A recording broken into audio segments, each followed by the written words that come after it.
Hello and welcome back to Season 14 of Prophetic Voices, Preaching and Teaching Beloved Community, a podcast from the Episcopal Church's Division of Mission program where we explore the season and the lectionary through the lens of social justice.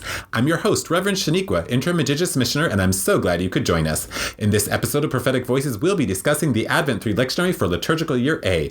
Our thoughtful guests this week are the Reverend Dr. Erin Kirby, who is a mom of an amazing adult daughter and the rector at St. John's Episcopal Church in Marion, North Carolina. She is a member of the Diocese of Western North Carolina's Beloved Community and Racial Reconciliation Team. Having grown up in the mountains of Western North Carolina, she moved back as close to the land of her heart as she could get during COVID. In her free time, she and her dog Buttercup enjoy a good long hike or just a day splashing around a mountain stream. The Reverend LaClaire Atkins, who serves as vicar at St. Francis Episcopal Church in Greenville, South Carolina, the only fully Spanish-speaking congregation in the diocese.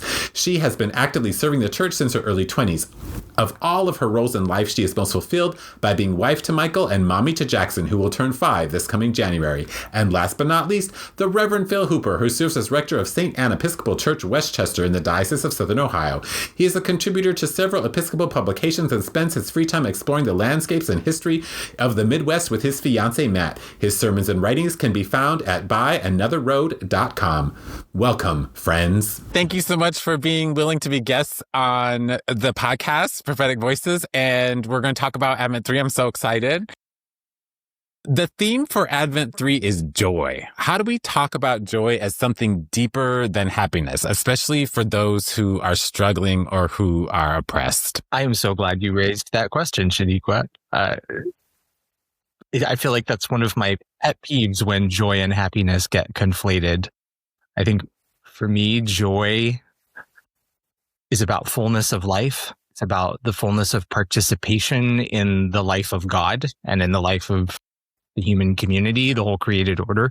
And so it encompasses like the full range of human experience, whether that's happiness or sadness or empathy it's almost like joy is the carving out of space within ourselves to be able to hold things in the same, in a similar fashion to how God holds all things within themselves.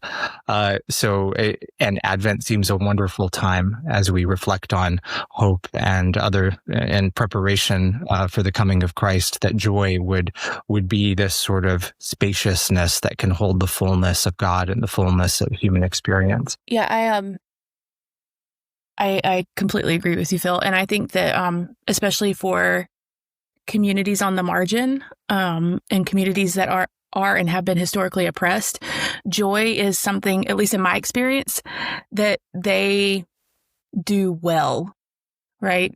I currently serve as vicar of a fully Spanish-speaking congregation from all over Latin America. And I called Shaniqua a few weeks ago and I was like, I'm having a hard time preaching to them, finding things that are going to be sustaining for them, because I've never had the privilege of preaching to a congregation that just gets the gospel, right? On a very literal level. But what I've noticed is that even in the midst of all of this political upheaval and turmoil over immigration, they maintain this sense of joy and this sense of deep connection to their church family, to their church body, to the sense of love as duty, and find fulfillment in ways that I really enjoy watching, and sometimes I'm jealous of. It's not a pet peeve of mine, but I do feel that there is a big difference between joy and happiness. And happiness is something that you can have at the same time that you have joy, but it's got sort of a different feel to it, especially in our culture. It seems like it's that kind of thing where everybody just feels like they have to be positive all the time, and I'm one of those, much hated Pollyanna kind of people. But the idea of joy being something that comes out of our relationships, out of our closeness to God, and out of our determination to find some sort of way of feeling together, feeling gratitude together. in the church, in community, even when things are really hard. I was part of a conversation of a couple of days ago of people talking about, someone asked the question, which was surprising to me, about, how can you find laughter or happiness or joy in a time of great grief? And all I could think of is that any time that I've been with a family or a congregation that is experiencing something traumatic or grief-inducing like a death, that there are all of these moments of finding joy together. And then there's always laughter. There's always this opportunity to recall what we have together. And that always brings up, every single time, some kind of story where people will be sitting there and just, kind of start giggling. And then it kind of takes over. It's like a release valve that reconnects us to our hearts and to ourselves, and that lets us know that whatever this is, we can survive it because we're together. And there's a lot of not just comfort in there, but we even say that, right? Isn't it in one of the hymns for Christmas? Comfort and joy. Comfort and joy, they go kind of hand in hand. What liturgical, musical, or community practices might help us at our congregation experience holy joy this Advent? Can you just repeat that for me? Yeah. What things could we do at church or with our community to help them experience holy joy this Advent? Or what ideas do you have for that?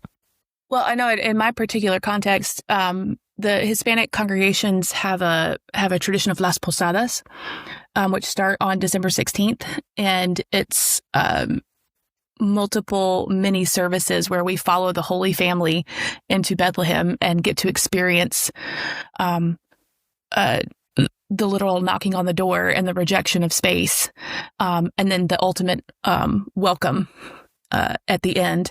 And my particular congregation, on that very last night, they invite dancers to come in, and they're Indigenous and Latin American dancers, and they come in and they play music, and it's very loud and boisterous and happy. And this will be the first time I've gotten to experience that with them, but I've heard about it, and so I'm very excited to actually see what that looks like. So in my context, we do a lot of gathering together during Advent. And I think, too, the Episcopal Church and probably other Protestant-based Catholic churches have gone away more from the penitential side of Advent that used to be in place. I look more at, it kind of fits back into what I was saying, that we do a Blue Christmas. And so we hold that space for grief, but we also hold space at the same time all around that for opportunities to come together and to have joy. We have a thing called Winterfest that we do where we celebrate the arts in our community. And everyone comes in and shares their work. My church has a lot of artisans, like potters and painters and poets and people like that. And many times their work is kind of poignant around that time, that people can come in and purchase it or talk, and there's a lot of time for community together. But also in our liturgy, I love, Shanika knows this, my favorite Advent Sunday is Gaudete Sunday, the joy of Sunday. And the readings hold that tension of this is very oversaid, but the not yet and the right now. In that service and in all of the services in Advent. And I think just being able to hold that and celebrate that, because what do we do? One of the things we do is we take all the flowers and all the, the bright shinies out of the church during Advent. And on that Sunday, we get to light the rose candle and sing songs about joy and put little, my flower guild gets all excited because they get to put little rose flowers all around the Advent wreath on that Sunday and let them do that. They just get beside themselves. And so even our liturgy invites people to have a little more playfulness, especially on this Sunday. Where we can kind of let go of some of the seriousness that we have, and especially in our context in our country right now when everything seems so heavy and presses on our hearts. And my church is predominantly a white church. It is not completely, but it is predominantly that. And they feel the weight that people who are having to experience the oppression aren't privileged to get to experience. And I know this sounds crazy, but I was reading an article the other week about that it is a privilege to be able to feel worried, but not concerned. Those people who are not yet experiencing the oppression that is going on right now in our country and in our communities, but are standing there like we did. So my diocese just experienced Hurricane Helene in a really big way. It was total devastation in some places. And everybody who was somehow missed by the hurricane, who maybe didn't have water, but they still had their house, who maybe hadn't lost their car in the flood, but everybody in their family and everyone they knew was still alive. We just had a Helene Eucharist, and we named all of the 108 people just in our region who died as a direct result of the hurricane as part of that Eucharist. And I remember, because where my rectory is and where our church is, we were missed and we still had power. But I remember myself, and I've had parishioners talk to me about, they were just running themselves ragged, trying to figure out how they could help. And you couldn't. There were small ways that you could, water, offering people showers, trying to get to them, but a lot of people, you couldn't even get to them. And I know of people who accompany immigrants when they go to court and then have to watch them be taken away and then accompany their families. Our Latino missioner, Oscar Rozo, was talking to me about a program for training for that. And so I'm hoping to get some of my parishioners trained in being people who walk alongside, which is what the original meaning of compassion, right? Because they don't know what to do. And not knowing what to do it shows our privilege, because we are not in that point where we have to do something. We are standing and watching a train wreck and lost. And so part of Advent, and I know we're talking about joy, which is not, is maybe finding that source of hope that's inside us, if we can find some way that we can resist what is going on by being present and learning how we can be present in a way that doesn't make it worse and offers some hope and comfort, which is also a privileged place to stand. So I'm wrestling with that, and how I bring that into Advent, which is, for me, kind of traditionally, I don't just find joy and hope in that one service, Advent through. I find it all the way through, because for me, it's about the expectation, like the joy of expecting a child, because that's what we're doing. So I don't know. I find it to be a big tension. I will be bedecked in rose vestment, will light the rose candle. And I I serve a very joyful parish community. Joy is written on their hearts in all the ways throughout the year. And I think that's important, that liturgies are not meant to manufacture a feeling, to sort of play act at some sort of thing just on schedule.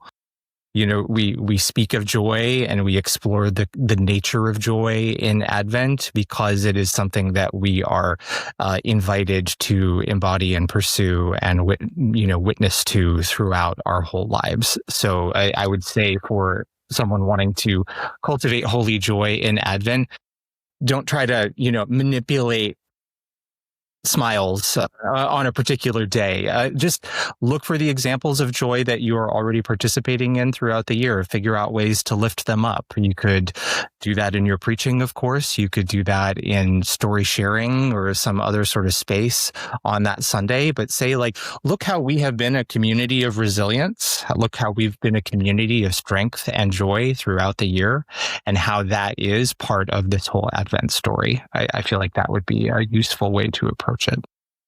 Well, and one thing I wanted to pick up on, Erin said that, this idea of privilege, but that joy is often tinged with these other emotions, right? This sadness, this expectant hope, joy encompasses all of it, and my community, which is just 2 hours southwest of Erin, was hit severely by Helene. We had major damage to our house. We were without power for 3 weeks. And at the time, I was working at the local restaurant in town, and they were the only place in town that had a generator.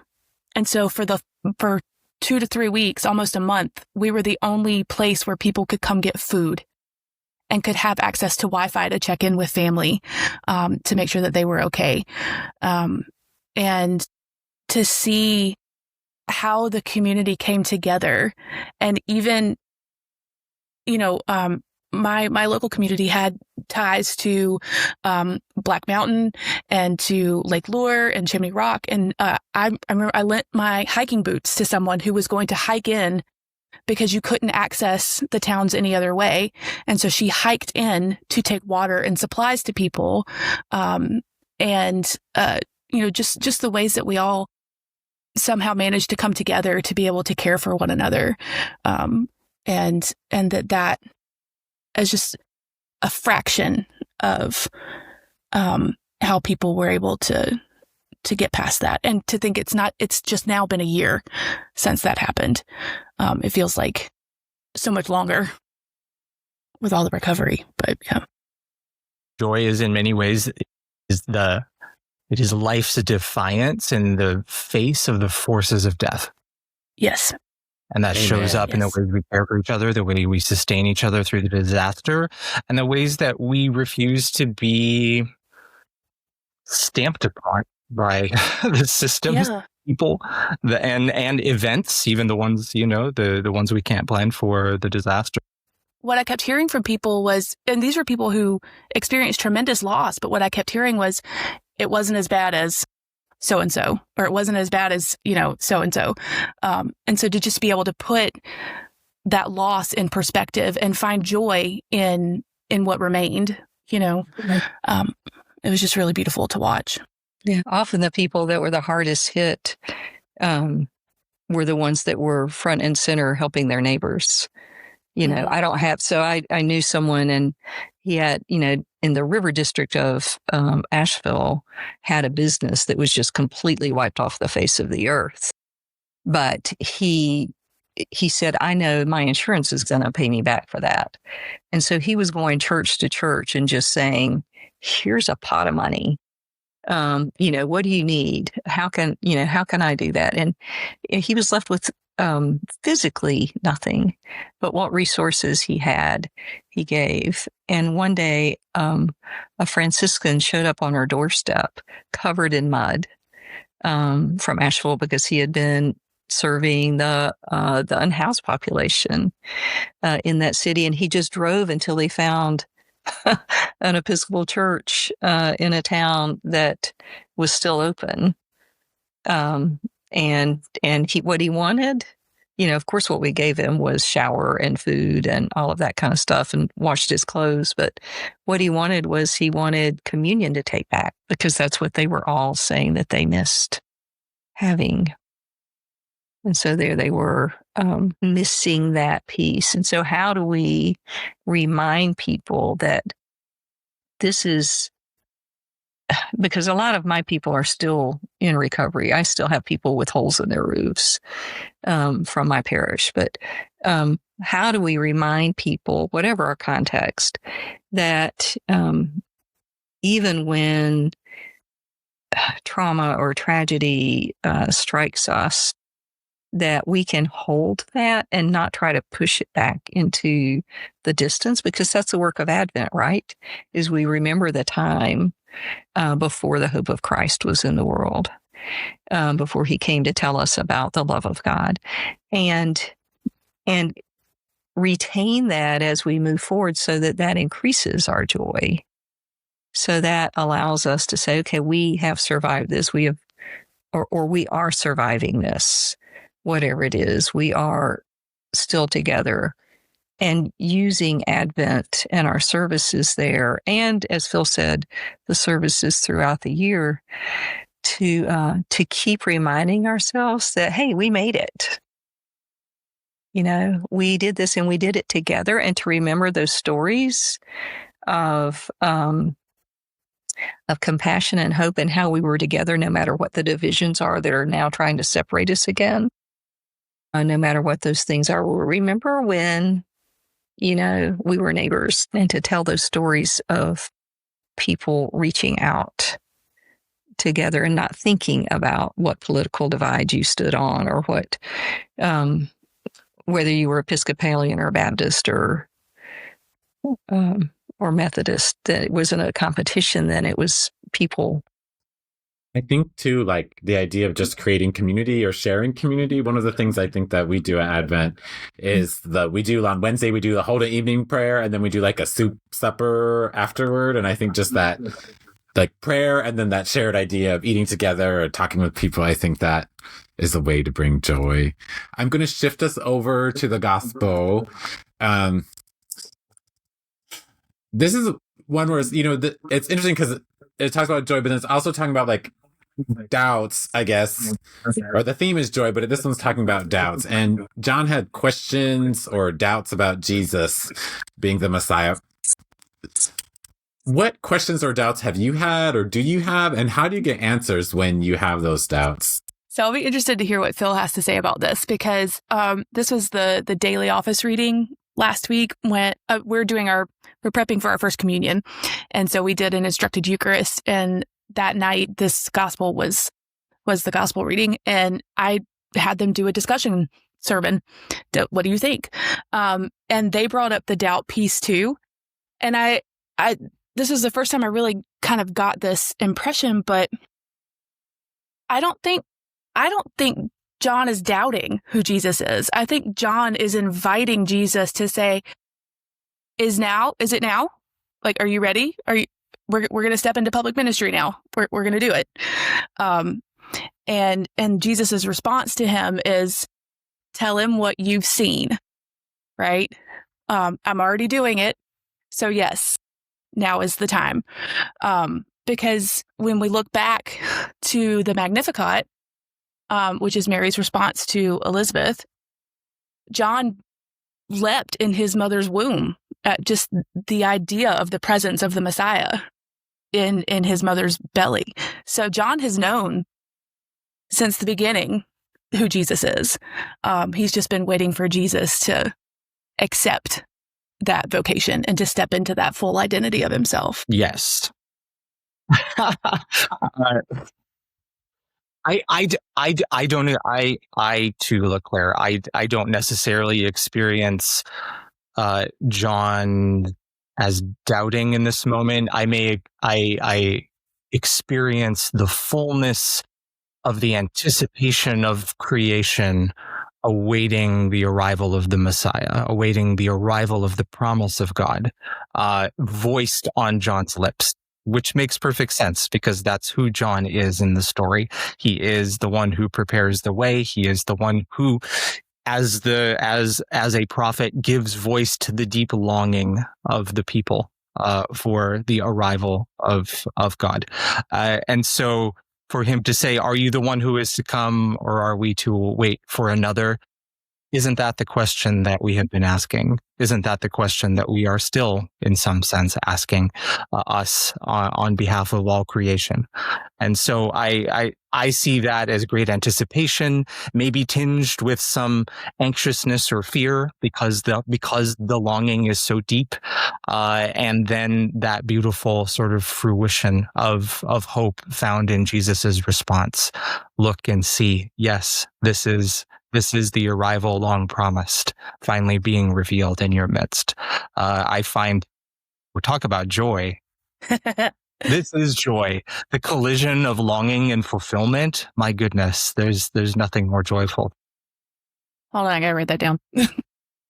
Yeah, I know. We'll be able to listen to it later. And I love that he starts with, well, what did you expect when you went out to see John? A reed shaken by the wind. I mean, he's a prophet. Jesus is like, he's a prophet. Because I wonder, when I read this sometimes, is like, John, as you both have said, John knows, just like Mary knew. John knows. But his disciples may be asking him, because people were guessing who John was, but also they may be asking him who Jesus is. And he's just like, go ask him. And then Jesus gives them, because I love that his response is, well, what did you expect him to do? What did you expect from a prophet that he's going to tell you to go and see, and to get your answer and then bring it back to him? So I kind of play with that a little bit. And I could be way off heretical base, but I kind of love that because Jesus and John, they grew up together, right? Yeah. I was a little older, and then he is preparing the way and he is doing that. And I love that idea. He's like, okay, is it time? But also, he needs his disciples to get it too, because then they become Jesus's disciples. As we know, a couple of them stay with him, at least according to one of the Gospels. So, yeah, I do love that that they're kind of playing cousin games on these disciples. Yeah, a little bit. It's okay to play, but also getting that message across in a good way. Yes, look, because Jesus's first public words, right, are from the scroll of Isaiah: "The lame shall walk, the blind shall see, the poor shall be cared for," all that stuff. When he kind of lists his resume there. Yeah, he does. What makes someone a prophet? And how or where have you shared your prophetic voice? Well, one of my favorite pieces of scripture, this from the Easter Vigil, in the Ezekiel reading, where we're in the Valley of the Dry Bones, and God is speaking to Ezekiel, and he says, prophesy, like, tell him what to do. You've got my spirit. Breathe life into them. Tell him to get up and go. And he does. And so for me, the marker of a prophet is someone filled with the voice and the spirit of God, speaking truth to power, healing divisions, healing oppression, making dead things alive again, resurrection. And because no one looking at this valley of dry bones would ever think that they could, form skeletons and have breath in them again. And yet God makes that possible. I have to think about the other half of that question for a minute, but that's my answer to the first half. I think for me, a prophet is someone who has been given the grace to understand what is real, what is true, and who loves deeply and fearlessly enough to say it out loud. I would never claim to be a prophetic voice myself. I that's for others to decide. I think for all of us, I think community gets to decide who speaks a prophetic word, because all discernment of the truth of God is only done in community. Yeah. And I would, if I think about my own life and knowing what is true and somehow finding the courage to say it out loud, as a gay man, I think of my own journey of coming out and knowing something that was true about me and having to find the courage to say that, both so that I could live authentically, but also so that because I loved and trusted certain people in my life, that I needed them to know what was true and to trust somehow that they hold that truth, even though risk is involved. And so in a very personal way, again, I don't necessarily name myself prophetic for doing that, but that for me is some sort of sense of connection of maybe the vulnerability of the prophet, the vulnerability of the one who needs to say the thing that needs to be said, and to somehow trust that it will be worth it to do so, even if they can't fully understand how. I'm going to step away from the second half of the question too, because no, don't think I am. But when I hear that question and think about that, I think about, how do we know if we're listening to someone who is speaking prophetically that they are? One of my favorite things in Godly Play is the description of a prophet, which is someone who has come so close to God, and who has been touched and understands the Word of God so deeply that they can't help but speak it. But we have a lot of people that claim to be prophets in the world, and there are a lot of people that want to follow them because they just hear that, or they think it's a prophetic word because it's strongly said, or it names half of a truth and then takes you into a different direction. And so for me, as I listen to people or read people that I think are giving a prophetic word, I look for God's love. I look for that to be coming through stronger than anything else. That building of right relationships, that voice that helps people see how they have fallen off the path because they are going in a direction away from good relationships and relationships, and brings them back into the center that we worship a God of love, of creation, of joy. And if a prophetic voice goes away from that, then it's not a prophetic voice. And that's how I know to go, oh, maybe not. When I listen. If you've been reading through the semi-continuous readings for summer, you've been doing Jeremiah. And one thing I love about Jeremiah, he's like, listen, I didn't ask for this, okay? Yes. And yet I am compelled to tell you. That's right. So maybe it's the same thing like what they say with bishops is if somebody really wants to be a bishop, they probably shouldn't be. Right. So if somebody really wants to be a prophet, they probably shouldn't be. Whatever the role. I think too, like prophecy or prophets I think it's kind of like when you encounter the sacred in such a way and then you choose to follow whatever the calling is that it's doing. I think that we all can do that at times, right? Like, I think someone thinks that a prophet's maybe somebody who does that all the time, but like there's times where we all have these moments where we experience the sacred and then we might be called to speak that at that specific time for that specific thing. And I think that's when we could see like a prophetic voice, right? If we hear, Phil, as you said, like the truth and you just kind of have to put it out there. Who are people you look to as prophets right now? Or where do you see prophetic voices being spoken or heard? I sort of rediscovered Ian Mosby. And he does a blog post. He's a contemplative. He was one of the people that started the new monastic movement out of the Church of England, that at the time was called Fresh Expressions or something like that. But he personally has continued his path into the contemplative practice. And he has been speaking to me a lot lately because he's a bit outside of our context And he doesn't always look in, he just looks at what's kind of going on in the world and then says, in a contemplative mind, where we accept the reality of what's going on and live with that and act out of our faith, how that looks different for someone who is deeply transforming their lives to be closer to the way of Christ.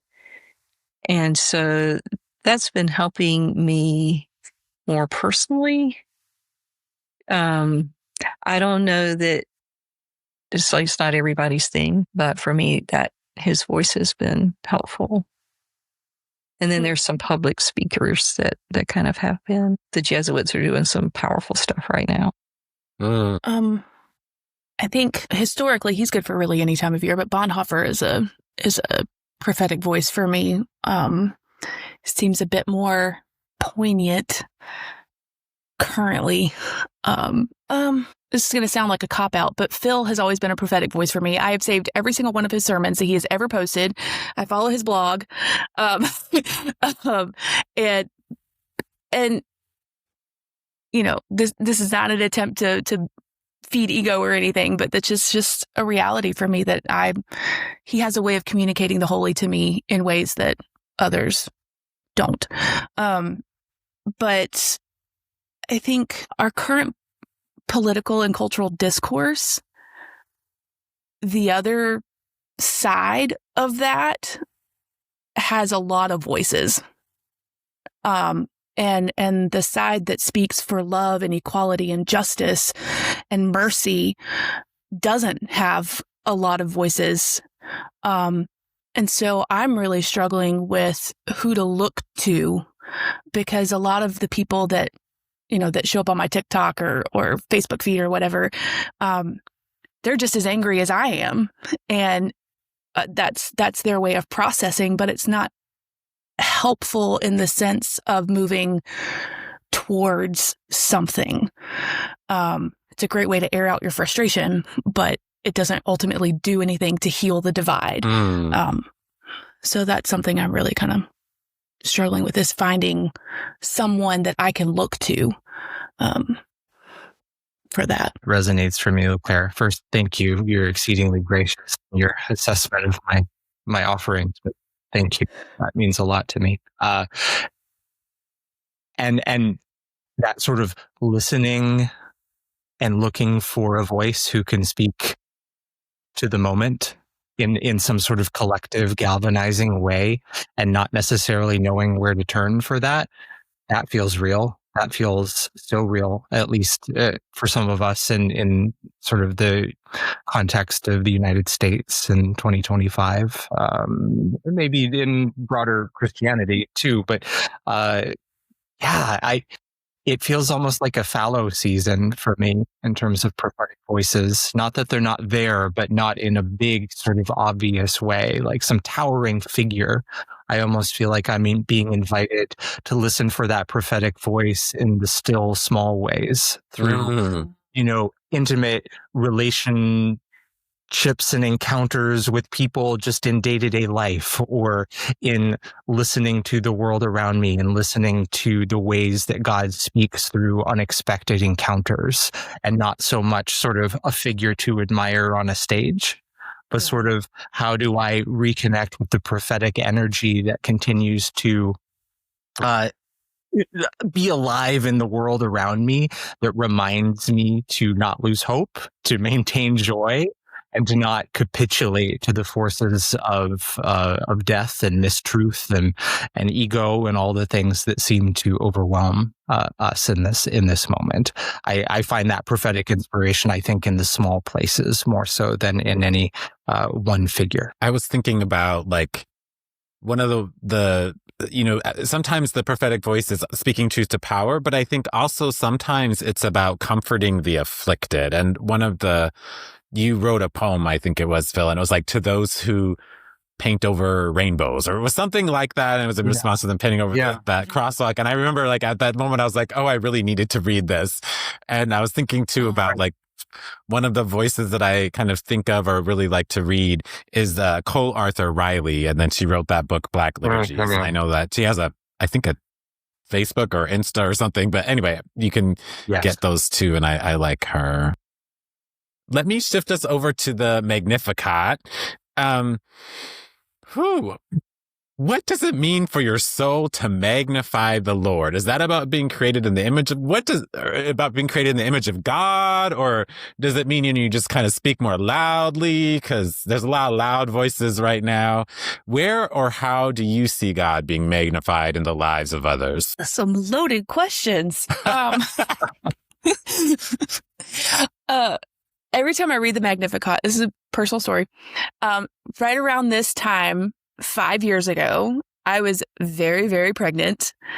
And I had just found out that the first ultrasound tech was incorrect and I was not having a girl. I was in fact having a boy.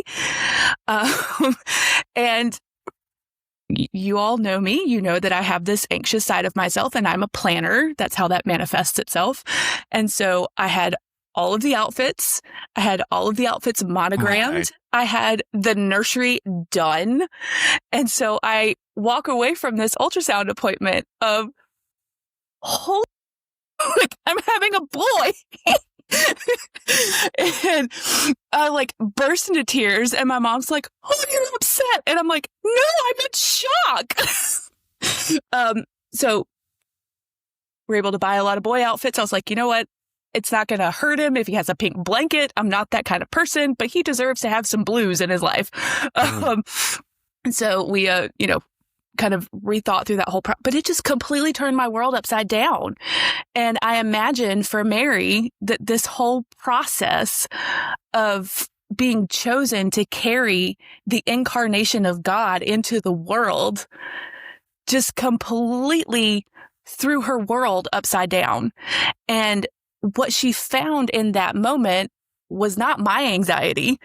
She found joy in this chance, this opportunity to be the one to birth Christ into the world.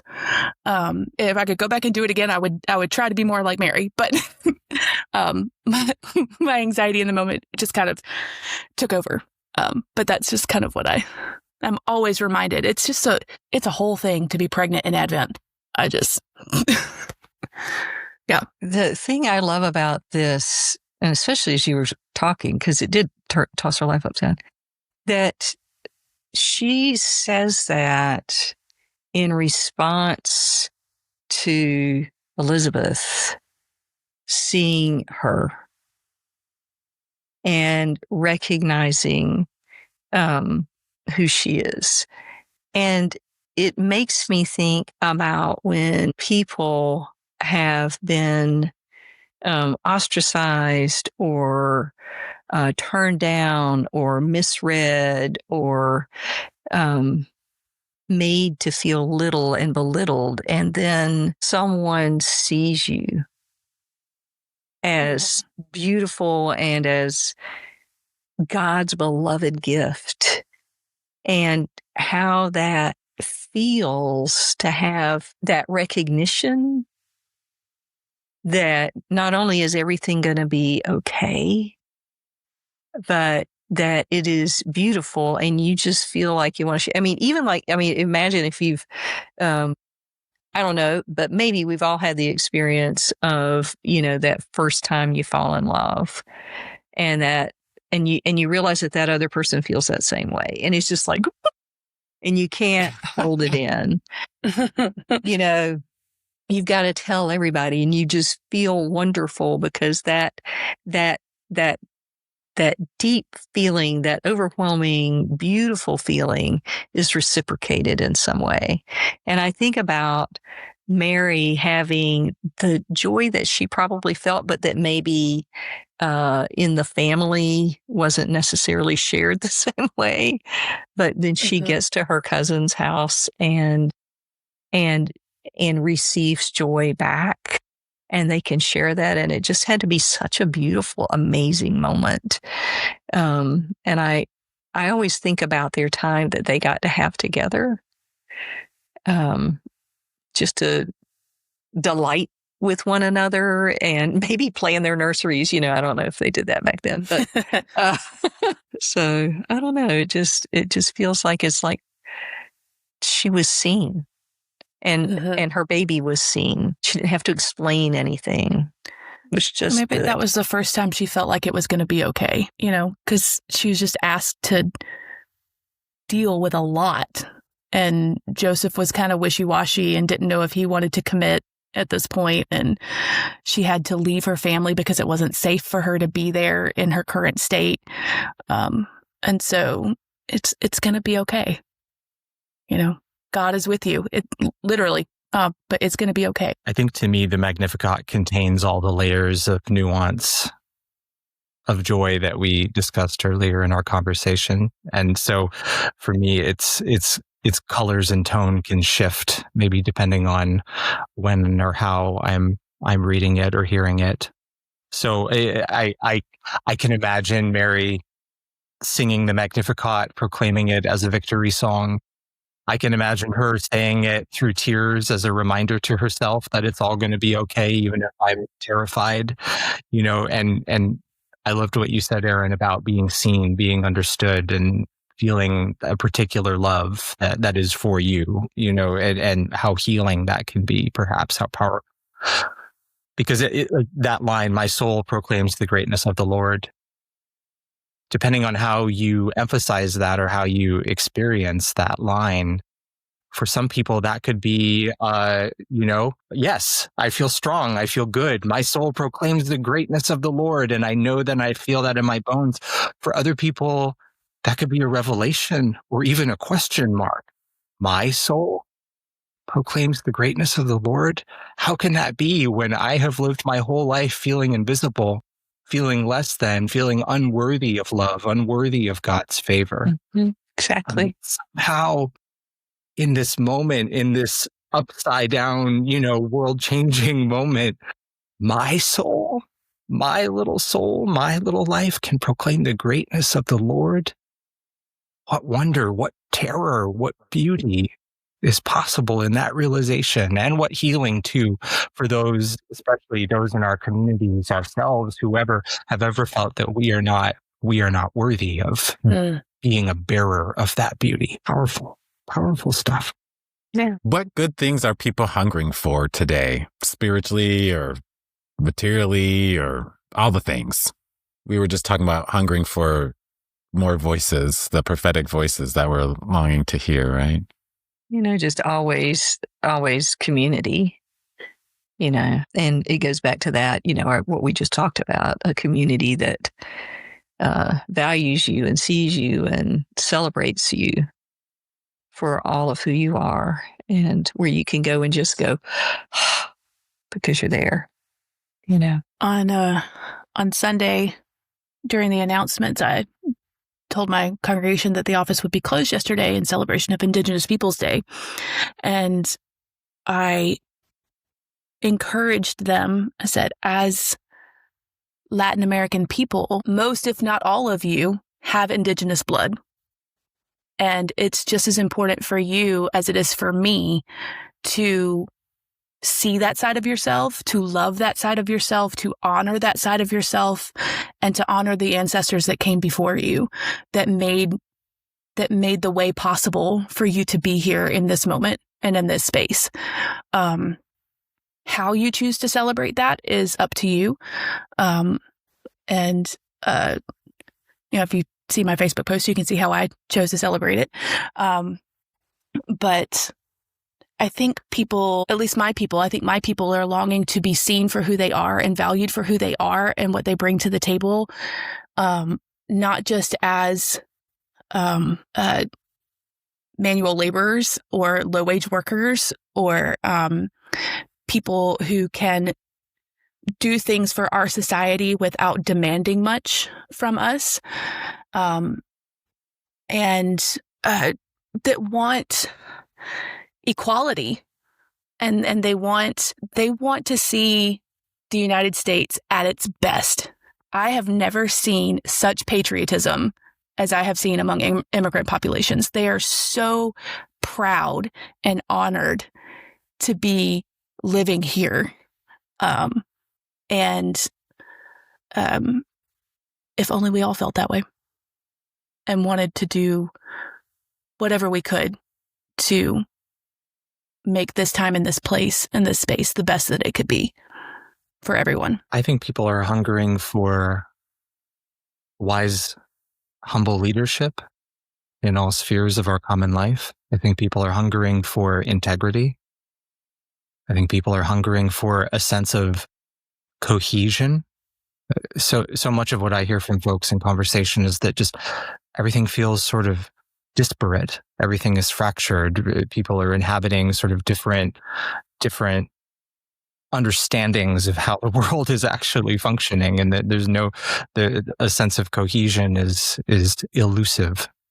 And I think people are hungering for the things that people have always hungered for: food on the table when they can't pay the bills, a roof over their heads, safety, friendship, purpose in their lives, a sense that their life meant something when they reach the end of it. You know, all these fundamentally human things that cut across any sort of background or ideology or anything.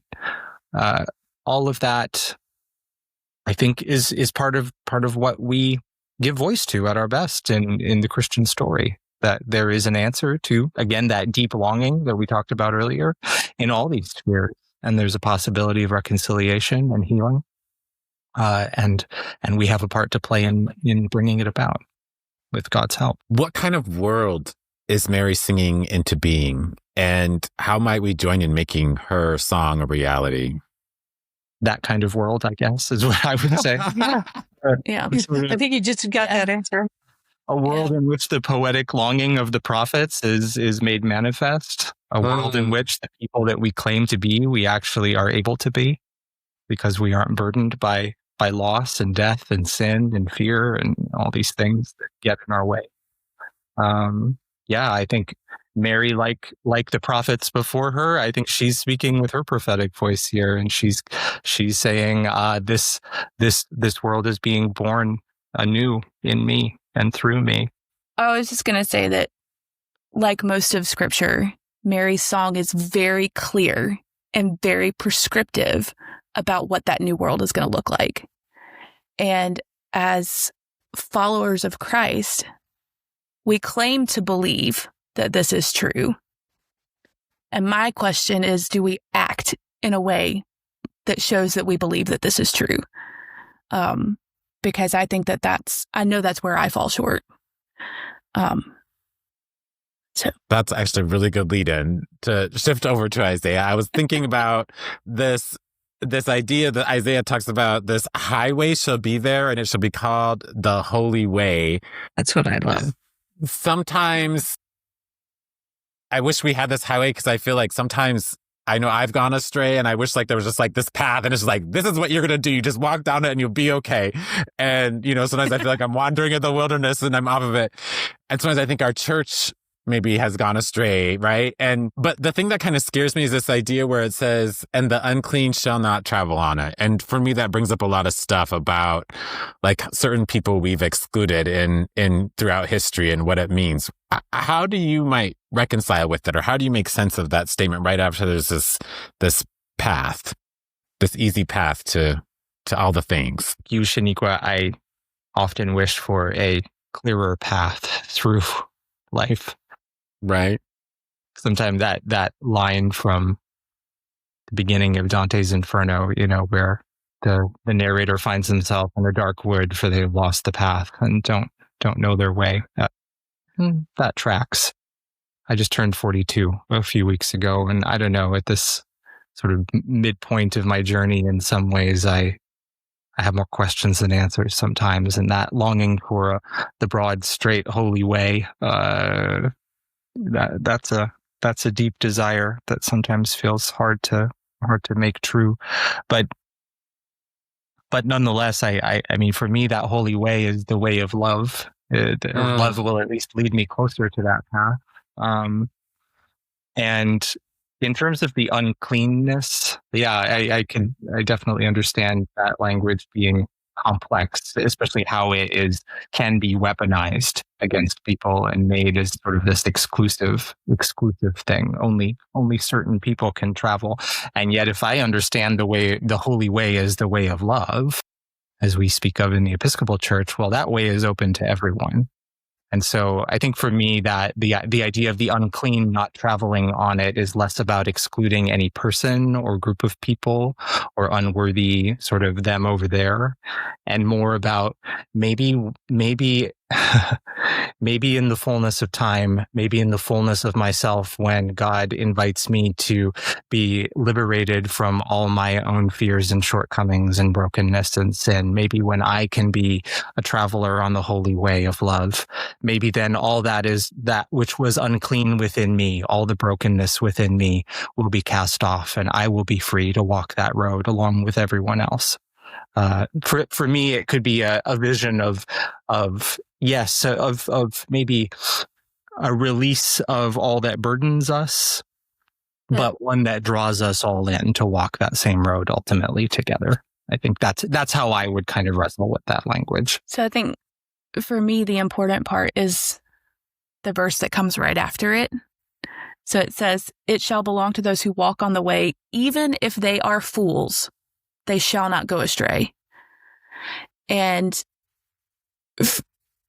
I can't tell you how many times in my life during my walk with Christ, I've been foolish, right? I've taken things for granted.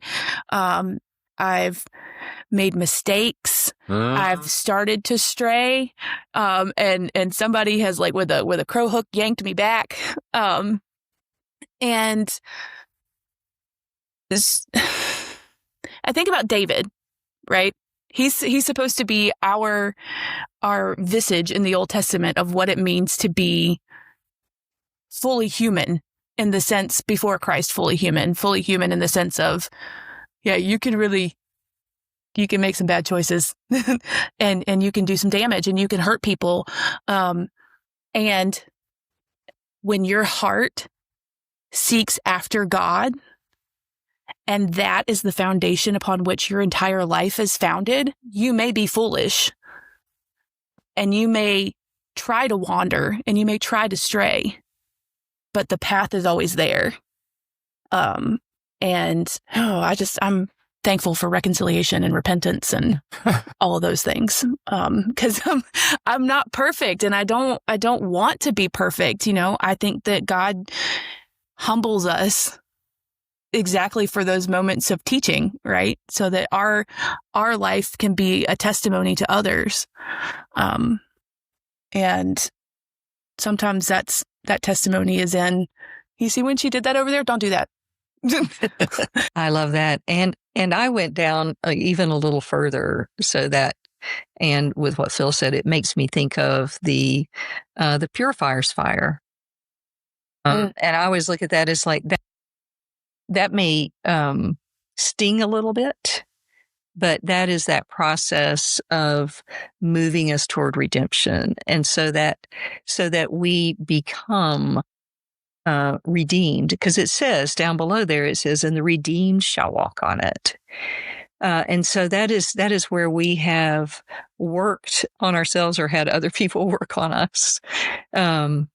So that we can, so that unclean, or all of us who have become redeemed by God. So the fools, the saints, the stumbling masses of our own hearts, the stumbling pieces where we just trip and fall and get back up. I love that you connected it, LaClaire, to David, because there was a hard fall with a lot of repentance that came there, where he continually did get up and try again. And I mean, he messed up on an epic scale. It's like that classic story of what not to do in your life, is David. But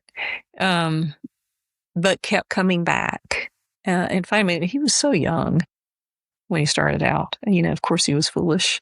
But I love that line that the redeemed will walk there. So that's, where it brings me. So you start, like a lot of things in Isaiah, you start with what's the most broken, and then you get back to that place where all are able to come to salvation, and that's individual for each of us. But I do agree that if we are not careful with this, it opens the door to a lot of self-interpretation and exclusion of others. Yeah, I think it probably needs to be addressed when we preach on that Sunday. I think we should not skip over the Old Testament reading on that Sunday. Right. I'm sure it's like forbidden, but like I do it all the time. Like where like I'm preaching and like I'll have like the main point of my sermon, and then I'll be like, but I just need to comment on this statement that's in this one passage so you don't get like, yes, like I'll do that. I do that. Yeah. I'm sure it's like, I could just see, our preaching instructor like having crisis or whatever. Yeah, they can have their crisis. I was like, do that all the time. Before I start, let me just say this. Right. Yes. Yeah. There are great connections, though, between this Isaiah passage and the Magnificat. I mean, the whole idea of reversal, which is so core to some of the messages of Advent and just the coming of Christ. But this idea that the lived experience that so many of us know, with all of its burden and disappointment and complexity, is going to be reversed. And Mary gives voice to that in the Magnificat so powerfully, so beautifully. And Isaiah does the same here. I mean, the idea of this holy way, this highway where all can travel in whatever condition they find themselves, the redeemed.